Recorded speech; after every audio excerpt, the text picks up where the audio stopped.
दोस्तों, किसी के मन की बात जानने के 3 तरीके होते हैं। इन तरीकों को समझना बहुत जरूरी है।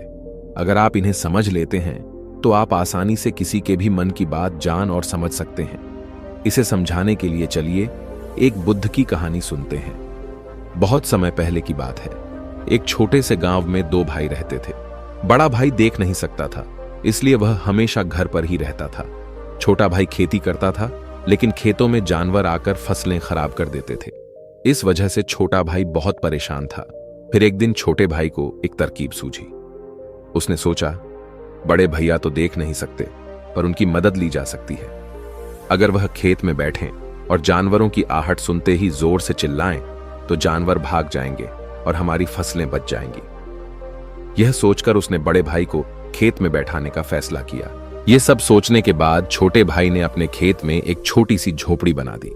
उसने अपने अंधे भाई को वहां बिठाकर कहा, भैया, अगर किसी जानवर की आवाज सुनाई दे तो जोर जोर से चिल्लाना। इससे जानवर डरकर भाग जाएंगे और हमारी फसलें बच जाएंगी। बड़े भाई ने छोटे भाई की बात मान ली और खेत में रहने लगा। जब भी उसे किसी जानवर की आवाज सुनाई देती, वह जोर जोर से चिल्लाता, जिससे जानवर भाग जाते। ऐसा करते करते कई दिन बीत गए। फिर एक दिन खेत में एक हिरण दौड़ता हुआ आया। हिरण ने खेत की मेंढ तोड़ दी और वहां से भाग गया। उसी हिरण का पीछा करते हुए एक राजा भी खेत में आ पहुंचा। राजा की नजर अंधे भाई पर पड़ी। उसने अंधे भाई से पूछा, मैं एक जानवर का पीछा करते हुए यहां आया हूं, क्या तुमने उस जानवर को यहां देखा है? अंधा व्यक्ति राजा से कहता है, हे राजन, मैं तो अंधा हूं, मैं किसी जानवर को देख नहीं सकता, लेकिन इतना जरूर कह सकता हूं कि जो जानवर मेरे खेत से होकर भागा है वह आपके लायक नहीं है। आप उसका पीछा करके अपना समय बर्बाद कर रहे हैं। अंधे व्यक्ति की बात सुनकर राजा चकित रह गया। उसने सोचा, यह व्यक्ति तो अंधा है, फिर इसे कैसे पता चला कि जिस हिरण को मैं ढूंढ रहा हूं वह मेरे लायक नहीं है? राजा ने शक करते हुए पूछा, कहीं तुम मुझसे झूठ तो नहीं बोल रहे? एक तरफ तुम कहते हो कि तुम अंधे हो और दूसरी तरफ यह भी कहते हो कि वह जानवर मेरे लायक नहीं है। आखिर यह कैसे संभव है? अंधा व्यक्ति शांत स्वर में बोला, हे राजन, जिसे आप हिरण समझ रहे हैं वह वास्तव में एक हिरण नहीं, बल्कि एक गर्भवती हिरणी है।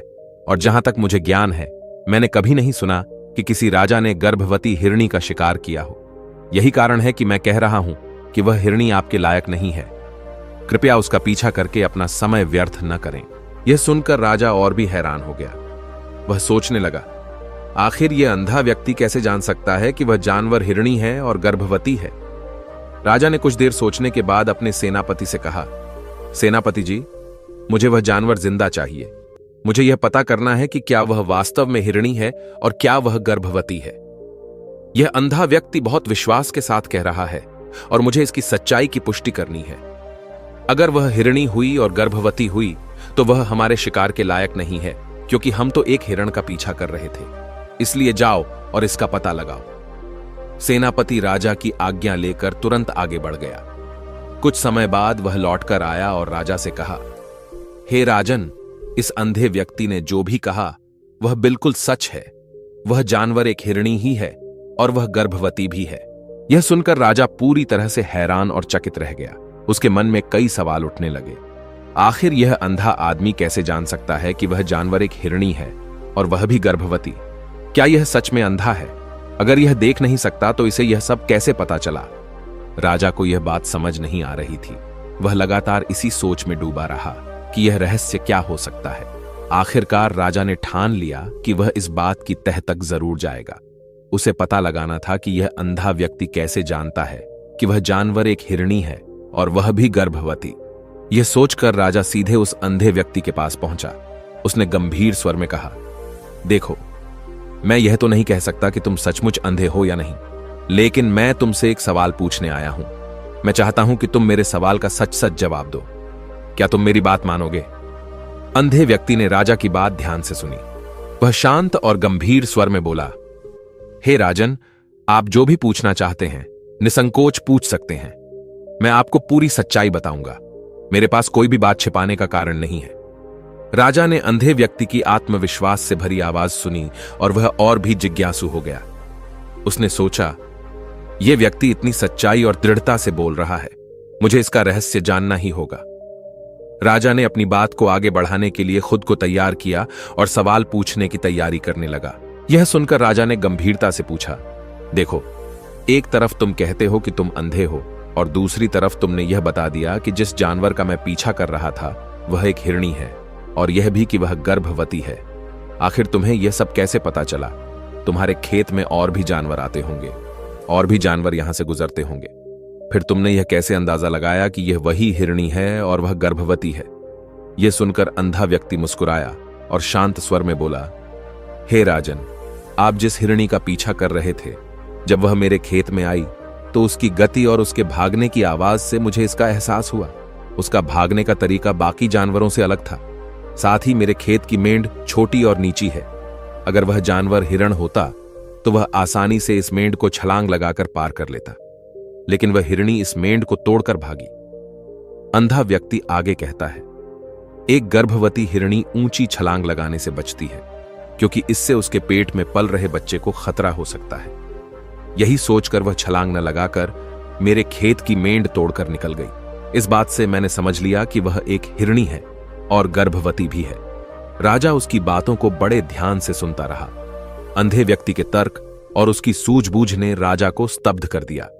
अब राजा को समझ में आ रहा था कि किसी की इंद्रियां चाहे कमजोर हों, लेकिन अनुभव और ज्ञान से बहुत कुछ समझा जा सकता है। राजा के मन में एक और सवाल उठा। उसने पूछा, तुमने कैसे पहचाना कि वह एक हिरणी है? और भी तो कोई जानवर आ सकते थे। इस पर अंधा व्यक्ति गंभीर स्वर में बोला, हे राजन, मैं पूरा दिन यहां बैठा रहता हूं। मेरी सुनने की शक्ति बहुत तेज है। मैं बहुत ध्यान से सुनता हूं कि कौन सा जानवर मेरे खेत में आता है। इसके बाद उसकी आवाज और भागने के तरीके से मैं अंदाजा लगाता हूं। उसी के आधार पर मैं जोर से चिल्लाता हूं ताकि वह जानवर मेरे खेत से भाग जाए और मेरी फसलें नष्ट न करें। राजा ने उसकी बातों को ध्यान से सुना और पूरी तरह से संतुष्ट हो गया। उसे अब समझ में आ गया कि यह आदमी भले ही अंधा हो, लेकिन उसकी सूझबूझ और ज्ञान बहुत गहरा है। राजा ने मन ही मन सोचा, भले ही यह आदमी अंधा है, लेकिन इसमें कुछ खास बात है। यह बहुत ज्ञानी लगता है। मुझे इससे कुछ न कुछ तो जरूर काम लेना चाहिए। राजा ने यह सोचकर सेनापति को आदेश दिया, जाओ और उस अंधे व्यक्ति को महल ले आओ। सेनापति राजा की आज्ञा का पालन करते हुए तुरंत अंधे व्यक्ति के पास गया और उसे राजमहल चलने को कहा। अंधा व्यक्ति बहुत चालाक था। उसने समझ लिया कि राजा उसे कोई काम सौंपने वाला है और वह काम शायद मुसीबत में डाल सकता है। फिर भी उसने राजा की बात मानी और सेनापति के साथ राजमहल पहुंच गया। राजमहल पहुंचते ही राजा ने अंधे व्यक्ति से कहा, आप तो बड़े ज्ञानी व्यक्ति हैं। आपको किसी भी बात का पता बड़ी आसानी से चल जाता है। आज मैंने आपको यहां इसलिए बुलाया है क्योंकि मैं आपसे यह जानना चाहता हूं कि मेरी पत्नी पतिव्रता है या नहीं। यह सुनकर अंधा व्यक्ति चौंका और गंभीर होकर बोला, हे राजन, यह क्या सवाल है? आप मुझसे ऐसे प्रश्न क्यों पूछ रहे हैं? राजा ने दृढ़ता से कहा, मैंने आपसे बिल्कुल सही प्रश्न किया है। मुझे यह जानने का अधिकार है कि मेरी पत्नी पतिव्रता है या नहीं। कृपया मुझे इस सवाल का उत्तर दीजिए। अंधा व्यक्ति राजा की बातों को ध्यान से सुनकर बोला, हे राजन, इन सब बातों को छोड़िए। आपकी शादी को इतने साल हो गए हैं और अब आप यह सवाल क्यों पूछ रहे हैं? आपके मन में ऐसे सवाल क्यों उठ रहे हैं? राजा जिद करते हुए बोला, नहीं, देखिए, आपको मुझे इस सवाल का जवाब तो देना ही होगा। अगर आपने मुझे जवाब नहीं दिया तो मैं आपको मृत्यु दंड दे दूंगा। राजा का गुस्सा और उसकी जिद देखकर अंधे व्यक्ति को समझ में आ गया कि अब उसे यह सवाल का उत्तर देना ही होगा, चाहे जैसा भी हो। राजा के मुंह से यह बात सुनकर अंधा व्यक्ति गंभीरता से कहता है, हे राजन, यदि आप इस प्रश्न का उत्तर चाहते हैं तो इसके लिए आपको मेरा एक काम करना होगा। राजा ने जिज्ञासा से पूछा, बोलो, मुझे क्या काम करना होगा? अंधा व्यक्ति कहता है, इसके लिए आपको मेरी पत्नी को मेरे साथ कमरे में अकेला छोड़ना होगा। यह सुनकर राजा पहले तो क्रोधित हो जाता है, लेकिन फिर वह कुछ सोचता है और मन में तय करता है कि यह एक अवसर हो सकता है जिससे उसे सही जवाब मिल सके। उसने अपने सेनापति को आदेश दिया, सेनापति जी, इस व्यक्ति और मेरी पत्नी को कुछ देर के लिए एक कमरे में अकेला छोड़ दो। सेनापति ने राजा की आज्ञा का पालन किया और वह अंधे व्यक्ति और रानी को एक कमरे में अकेला छोड़ आया। कमरे में अकेले होते ही अंधा व्यक्ति रानी से कहता है, मुझे आपको छूना है। यह सुनकर रानी अत्यधिक क्रोधित हो जाती है और वह उस अंधे आदमी को पकड़कर पीटने लगती है। वह उसे हाथों से, लातों से और कभी कभी उसे पटक कर जोरदार पिटाई करती है। रानी के क्रोध ने उस अंधे व्यक्ति की बुरी हालत कर दी और वह बुरी तरह घायल हो गया। इसके बाद किसी तरह वह अंधा व्यक्ति अपनी जान बचाकर वहां से भाग निकलता है और सीधे राजा के पास पहुंचता है। उसने राजा से कहा, हे राजन, आपकी पत्नी पतिव्रता नहीं है। यह सुनकर राजा अत्यधिक क्रोधित हो जाता है और तुरंत अपनी तलवार निकालता है। वह गुस्से में रानी की ओर बढ़ता है और जोर से कहता है, रानी जी, आज मैं जो भी सवाल आपसे पूछने वाला हूं उसका सच सच जवाब दीजिएगा। अगर आपने एक शब्द भी झूठ कहा तो मैं अभी के अभी आपका सिर धड़ से अलग कर दूंगा। राजा का गुस्सा देख रानी डर जाती है, लेकिन फिर भी उसने साहस से कहा, हे राजन, आप मुझे जान से मार डालिए, लेकिन मैं सच कहती हूं, मैं पतिव्रता नहीं हूं। रानी की यह बात सुनकर राजा बहुत खुश हो गया, क्योंकि अंधे व्यक्ति ने जो कहा था वह बिल्कुल सही था। राजा की खुशी और संतोष का कोई ठिकाना नहीं रहा। अब उसने तुरंत अपने सेनापति से कहा, सेनापति, मुझे उस अंधे व्यक्ति के पास ले चलो। राजा तुरंत उस अंधे व्यक्ति के पास पहुंचता है और उसकी बहादुरी को सराहते हुए कहता है, तुमने मुझे सच का पता बताया। मुझे जानना है, तुमने कैसे जान लिया कि मेरी पत्नी पतिव्रता नहीं है? अंधा व्यक्ति मुस्कुराया और राजा से कहा, हे राजन, मैंने जो भी कहा वह मेरी समझ और अनुभव का परिणाम था। मैं जब रानी को कमरे में अकेला छोड़कर बाहर खड़ा था तो मैंने उसकी आवाज और क्रियाकलापों से समझ लिया कि वह पतिव्रता नहीं है। वह क्रोध में आकर मुझे पीटने लगी, जो एक सच्ची पतिव्रता महिला के स्वभाव के विपरीत होता। एक पतिव्रता महिला कभी अपने पति के आदेश से बाहर नहीं जाती। राजा को अब पूरी तरह से विश्वास हो गया कि अंधा व्यक्ति सच बोल रहा था और उसकी सूझबूझ पर उसे गर्व महसूस हुआ। अंधा व्यक्ति हंसते हुए राजा से कहता है, हे राजन, यह तो बहुत सीधी बात है। मैंने आपकी पत्नी से बस इतना ही कहा था कि मुझे आपको छूना है, और इस पर वह इतनी क्रोधित हो गई कि तुरंत ही मुझ पर लात घूंसे बरसाने लगी। अब भला कोई औरत किसी और मर्द को कैसे छू सकती है? परंतु उन्होंने न कोई सोच विचार किया और मुझ पर हमला करना शुरू कर दिया।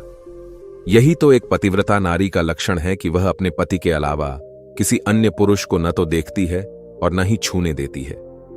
लेकिन रानी ने मुझे नहीं केवल छुआ, बल्कि मुझ पर जोरदार हमला भी किया। यही कारण है कि मैं कहता हूं कि वह पतिव्रता नहीं हो सकती। अगर वह सच में पतिव्रता होती तो वह मुझसे कह सकती थी, लेकिन उन्होंने तो मुझे पीटना शुरू कर दिया।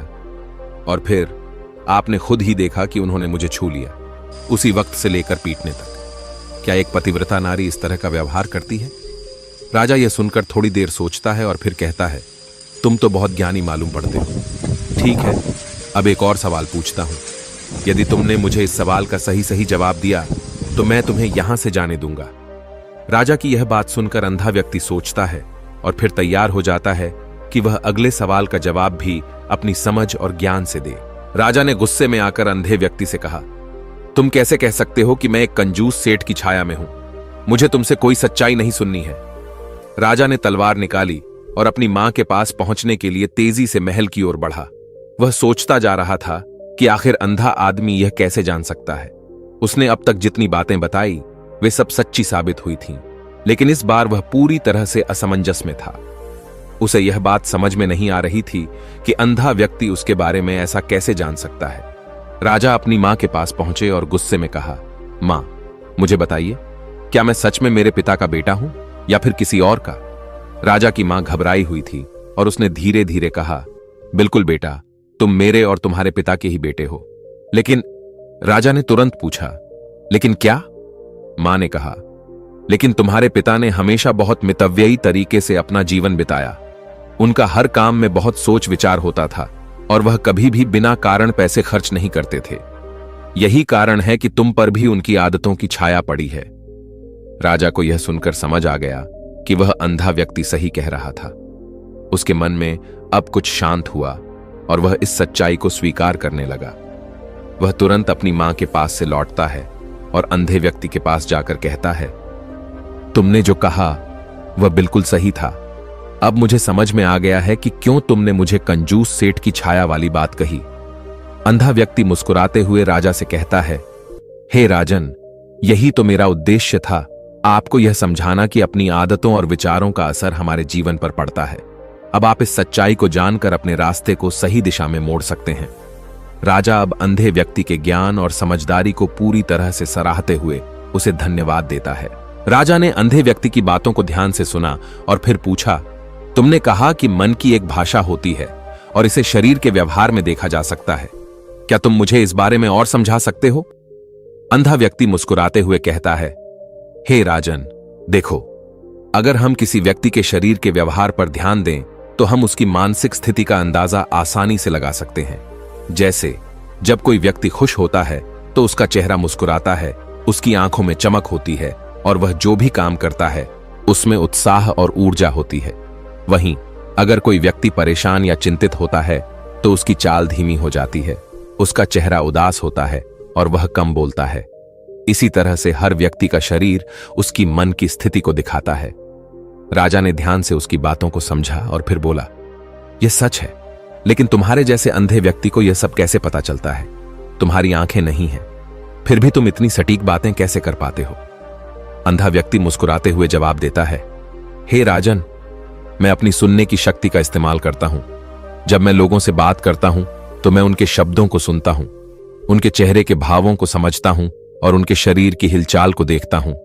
यह सब मिलकर मुझे उनके मन की स्थिति का पता चलता है। वास्तव में हमारी इंद्रियां एक दूसरे से जुड़ी होती हैं। जब हम अपनी एक इंद्री का सही तरीके से उपयोग करते हैं तो हम दूसरे के मन की बातें भी जान सकते हैं। राजा ने गहरी सोच में डूबते हुए कहा, तुम्हारी बातें सचमुच अद्भुत हैं। तुमने मुझे बहुत कुछ सिखाया है। अब मुझे समझ में आ रहा है कि मन की भाषा वास्तव में कितनी महत्वपूर्ण होती है। अंधा व्यक्ति मुस्कुराते हुए राजा से कहता है, राजन, जो भी आपसे पूछा जाता है उसका उत्तर हमेशा आपके भीतर ही होता है। बस आपको अपनी इंद्रियों को ठीक से समझने और उसका सही उपयोग करने की जरूरत होती है। जब आप ये समझ पाएंगे तब आपको किसी भी सवाल का जवाब आसानी से मिल जाएगा। राजा अब पूरी तरह से संतुष्ट था और अंधे व्यक्ति को धन्यवाद देते हुए कहता है, आपने मुझे जीवन की महत्वपूर्ण सच्चाइयां सिखाई। मैं आपके ज्ञान की कद्र करता हूं। इस प्रकार राजा ने अंधे व्यक्ति से बहुत कुछ सीखा और अपनी मानसिक स्थिति और इंद्रियों को समझने की कला में माहिर हो गया। राजा ने ध्यान से अंधे व्यक्ति की बातों को सुना और कहा, यह तो बिल्कुल सही है। अगर मेरा मन अतीत में बसा रहेगा तो मैं कैसे किसी के वर्तमान विचारों को जान सकता हूं? लेकिन मुझे अपने मन को एकाग्र करने का तरीका बताइए ताकि मैं दूसरे के मन की बातों को समझ सकूं। अंधा व्यक्ति मुस्कुराते हुए कहता है, हे राजन, यह सबसे पहला और सबसे महत्वपूर्ण कदम है। जब आपका मन शांत और एकाग्र होगा तभी आप दूसरों के मन को समझ सकते हैं। ध्यान और साधना की मदद से आप अपने मन को वर्तमान में लाने में सक्षम हो सकते हैं। अब मैं आपको 3 तरीके बताता हूं जिन्हें अपनाकर आप अपने मन को वर्तमान में ला सकते हैं और दूसरों के मन की बातें जान सकते हैं। राजा ने उत्सुकता से पूछा, कृपया इन 3 तरीकों को विस्तार से बताइए। अंधा व्यक्ति कहता है, पहला तरीका है ध्यान। जब आप ध्यान लगाते हैं तो आप अपने मन को एकाग्र कर लेते हैं। ध्यान से आपका मन शांत होता है और आप अपने विचारों को नियंत्रित कर पाते हैं। यह मानसिक शांति और एकाग्रता प्राप्त करने का सबसे प्रभावी तरीका है। जब आप शांत होते हैं तब आप दूसरी व्यक्ति की क्रियाओं, उसके चेहरे के भाव, उसकी चाल और उसके शब्दों को सही तरीके से समझ पाते हैं। दूसरा तरीका है सांस पर ध्यान केंद्रित करना। जब आप अपनी सांस पर ध्यान केंद्रित करते हैं तो आप अपने मन को वर्तमान में लाने में सक्षम होते हैं। यह बहुत आसान और प्रभावी तरीका है। आप बस अपनी सांसों को महसूस करें, उनके आने और जाने पर ध्यान दें और धीरे धीरे आपका मन वर्तमान में आ जाएगा। तीसरा तरीका है प्राकृतिक वातावरण का उपयोग। जब आप प्रकृति से घिरे होते हैं तो आपका मन स्वतः शांत हो जाता है। उदाहरण के लिए, अगर आप बाग में बैठें, नदी के पास जाएं या खुले आसमान के नीचे ध्यान करें तो आपका मन एकाग्र होने लगता है। प्राकृतिक वातावरण में मनुष्य का मन शांत हो जाता है और यह उसे वर्तमान में रहने की स्थिति में लाता है। राजा ने इन 3 तरीकों को ध्यान से सुना और कहा, इन 3 तरीकों को जानने के बाद मुझे महसूस हो रहा है कि मन को वर्तमान में लाना कितना महत्वपूर्ण है। मुझे इसे जीवन में अपनाना होगा। अंधा व्यक्ति मुस्कुराते हुए कहता है, राजन, आप जब इन 3 तरीकों को अपनाएंगे तो न केवल दूसरों के मन की बातें जान सकेंगे बल्कि आप अपने जीवन में भी शांति और संतुलन पा सकेंगे। यह आपके राज्य और जीवन में अत्यधिक लाभकारी साबित होगा। राजा पूरी तरह से संतुष्ट था और अंधे व्यक्ति को धन्यवाद देते हुए कहता है, आपने मुझे जीवन का बहुत बड़ा पाठ सिखाया है। मैं इन तरीकों का पालन करूंगा और अपने राज्य को शांति और समृद्धि से भर दूंगा। इस प्रकार राजा ने अपने मन को शांत और एकाग्र करने की कला सीखी और अब वह किसी के भी मन की बातें समझने में सक्षम हो गया। राजा ने अंधे व्यक्ति की बातों को ध्यान से सुना और उसे पूरी तरह से समझने की कोशिश की। अंधा व्यक्ति कहता है, हे राजन, आंखों की भाषा बहुत ही महत्वपूर्ण होती है। आपकी आंखें आपके मन की बातें बताती हैं। जब आप किसी से बात करते हैं तो उसकी आंखों पर गौर करें। यदि वह व्यक्ति अपनी आंखें इधर उधर घुमा रहा है तो यह संकेत हो सकता है कि वह झूठ बोल रहा है या किसी बात को छिपाने की कोशिश कर रहा है। वह आगे कहता है, आंखें न केवल सच्चाई बताती हैं बल्कि हमारी भावनाओं का भी पता देती हैं। उदाहरण के लिए, जब कोई व्यक्ति डरता है तो उसकी आंखें बड़ी हो जाती हैं और उसकी पलकें जल्दी जल्दी झपकती हैं। जब कोई खुश होता है तो उसकी आंखों में चमक होती है। जब कोई व्यक्ति चिंतित होता है तो उसकी आंखें नीचे की ओर देखती हैं। राजा ने गहरी सोच में डूबते हुए पूछा, तो क्या यह संकेत साफ होते हैं कि व्यक्ति झूठ बोल रहा है या सच? अंधा व्यक्ति मुस्कुराते हुए जवाब देता है, हां राजन, जब आप किसी व्यक्ति से बात कर रहे होते हैं और उसकी आंखों की दिशा पर ध्यान देते हैं तो आप उसकी मानसिक स्थिति का सही अनुमान लगा सकते हैं। उदाहरण के लिए, जब कोई व्यक्ति झूठ बोलता है तो उसकी आंखें कहीं स्थिर नहीं होती। वह अपनी आंखें इधर उधर घुमाता है और अपने शब्दों से मेल नहीं खाता। लेकिन अगर वह सच बोल रहा है तो उसकी आंखें स्थिर और स्पष्ट होती हैं और उसकी नजर आपके चेहरे पर होती है। राजा ने कहा, यह तो बहुत रोचक है। मैं अब से हमेशा लोगों की आंखों पर ध्यान दूंगा ताकि मैं जान सकूं कि वे सच बोल रहे हैं या झूठ। अंधा व्यक्ति फिर कहता है, हे राजन, यह पहला तरीका है। अगर आप इसे सही से समझ लें तो आप न केवल लोगों के मन की बातों को जान सकते हैं बल्कि आप उनके विचारों को भी समझ पाएंगे। लेकिन आपको इसे अभ्यास में लाना होगा, तभी आप इस कला में माहिर हो सकते हैं। राजा ने सिर हिलाया और कहा, मैं इसका अभ्यास करूंगा क्योंकि यह मुझे बहुत उपयोगी जानकारी दे सकता है। धन्यवाद, आपने मुझे एक महत्वपूर्ण कला सिखाई है। अंधा व्यक्ति मुस्कुराते हुए कहता है, राजन, जब आप इस कला में माहिर हो जाएंगे तो आप लोगों के मन को अच्छे से समझ पाएंगे और यह आपके राज्य के लिए बहुत फायदेमंद होगा। अब मैं आपको दूसरा तरीका बताता हूं जो और भी आसान और प्रभावी है। राजा ने ध्यान से अंधे व्यक्ति की बातों को सुना और कहा, तुमने तो आंखों के बारे में बहुत कुछ बताया, अब मुझे हाथों और शरीर के इशारों के बारे में बताओ। अंधा व्यक्ति मुस्कुराते हुए कहता है, हे राजन, जब आप किसी से बात करते हैं तो सिर्फ उसकी आंखों से ही नहीं बल्कि उसके हाथों के इशारों और शरीर के हाव भाव से भी बहुत कुछ समझ सकते हैं। यदि कोई व्यक्ति अपने हाथों से कुछ करता है, जैसे उंगलियां छटकाना या नर्वस होकर उंगलियों को मोड़ना, तो यह संकेत हो सकता है कि वह व्यक्ति घबराया हुआ है या झूठ बोल रहा है। जब कोई व्यक्ति सच बोलता है तो उसका हाथ स्थिर रहता है, लेकिन जब वह झूठ बोलता है या दबाव महसूस करता है तो उसका शरीर अक्सर हिलता है या हाथों के इशारे बदलते हैं। राजा ने पूछा, तो क्या इसका मतलब है कि कोई व्यक्ति जब झूठ बोलता है तो वह अपने शरीर के हाव भाव से इसे छुपा नहीं सकता? अंधा व्यक्ति कहता है, जी हां राजन, हम जो बोलते हैं वह हमारे शरीर के हाव भाव और हाथों के इशारों से मेल नहीं खाते तो इसे कोई भी आसानी से पकड़ सकता है। जैसे जब कोई व्यक्ति बहुत घबराया हुआ होता है तो उसका शरीर किसी न किसी तरह से इस घबराहट को व्यक्त करता है। उसके हाथ कांपते हैं या वह अपनी मुद्रा बदलता है। या फिर जब कोई व्यक्ति झूठ बोलता है तो वह शरीर से भी इसका संकेत देता है। वह अपनी पीठ पर ज्यादा झुकता है या अपने हाथों को बार बार घुमाता है। राजा ने सिर हिलाया और कहा, यह तो बहुत दिलचस्प है। आप सच में बहुत ज्ञानी हैं। तो इसका मतलब है कि आंखों और शरीर के हाव भाव को समझकर हम किसी भी व्यक्ति के मन की बात जान सकते हैं। अंधा व्यक्ति उत्तर देता है, बिल्कुल राजन, आंखों के इशारे, चेहरे के हाव भाव और हाथों के इशारे, इन सभी से हम यह जान सकते हैं कि सामने वाला व्यक्ति क्या महसूस कर रहा है, वह क्या सोच रहा है और क्या उसकी बातों में सच्चाई है या नहीं। यदि आप इन 3 बातों पर ध्यान देंगे, आंखें, चेहरा और शरीर, तो आप किसी भी व्यक्ति का मन आसानी से समझ सकते हैं। राजा इस ज्ञान से बहुत प्रभावित हुआ और उसने तय किया कि वह इन तीनों तरीकों का अभ्यास करेगा ताकि वह किसी भी व्यक्ति की मन की बातें जान सके और अपने राज्य में न्याय और सत्यता को सुनिश्चित कर सके। उसने अंधे व्यक्ति को धन्यवाद दिया और कहा, आपने मुझे जीवन का एक अनमोल ज्ञान दिया है। मैं इसे अपने जीवन में लागू करूंगा और मुझे यकीन है कि यह मेरे राज्य के लिए बहुत फायदेमंद होगा। राजा ने ध्यान से अंधे व्यक्ति की बातों को सुना और उसकी गहरी समझ से प्रभावित होकर पूछा, तो क्या आप यह कह रहे हैं कि अगर मैं अपने मन को शांत और एकाग्र कर लूंगा तो मैं भी किसी के मन की बातें समझ सकता हूं? अंधा व्यक्ति मुस्कुराते हुए उत्तर देता है, जी हां राजन, यही सबसे महत्वपूर्ण तरीका है। जब आप अपने मन को शांत करते हैं तो आप अपने भीतर की शक्ति को जागृत करते हैं और उसके बाद आप बाहर की दुनिया को भी बेहतर तरीके से समझ सकते हैं। जिस तरह से महात्मा और संत लोग बिना कुछ कहे दूसरों के मन की बातें जान लेते हैं, ठीक उसी तरह आप भी यह कर सकते हैं, लेकिन इसके लिए आपको अपने मन को वर्तमान में लाना होगा। राजा गंभीर होकर सोचने लगा। फिर उसने पूछा, क्या यह कहना सही है कि यदि मैं अपने मन को शांत कर लूंगा तो मैं न सिर्फ दूसरों के हाव भाव और शरीर की भाषा को समझ सकूंगा, बल्कि मैं अपनी अपनी स्थिति और निर्णय भी बेहतर तरीके से ले सकूंगा? अंधा व्यक्ति उत्तर देता है, बिल्कुल राजन, जब आप अपने मन को वर्तमान में लाते हैं तो आपके भीतर एक गहरी समझ विकसित होती है।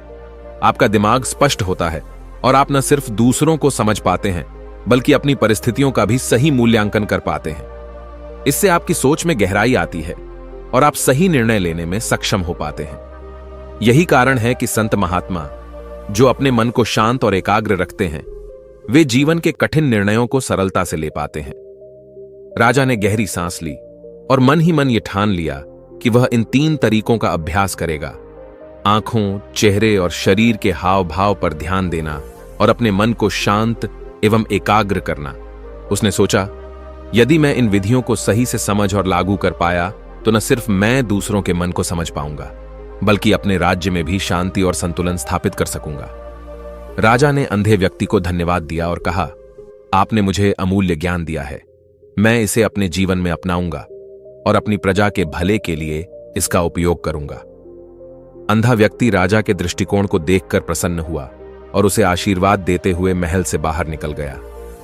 अगर आपको इस कहानी से कुछ सीखने को मिला हो और आप ऐसी और प्रेरणादायक कहानियां सुनना चाहते हैं तो कृपया हमारे चैनल बूढ़ा की राह को सब्सक्राइब करें। इस चैनल पर हम आपको जीवन की सच्चाइयां, प्रेरणा और बुद्ध के विचारों से जुड़ी कहानियां सुनाते हैं जो आपके जीवन को बेहतर बनाने में मदद करेंगी। तो जुड़े रहें और हर नई कहानी के साथ अपने ज्ञान को बढ़ाएं। धन्यवाद।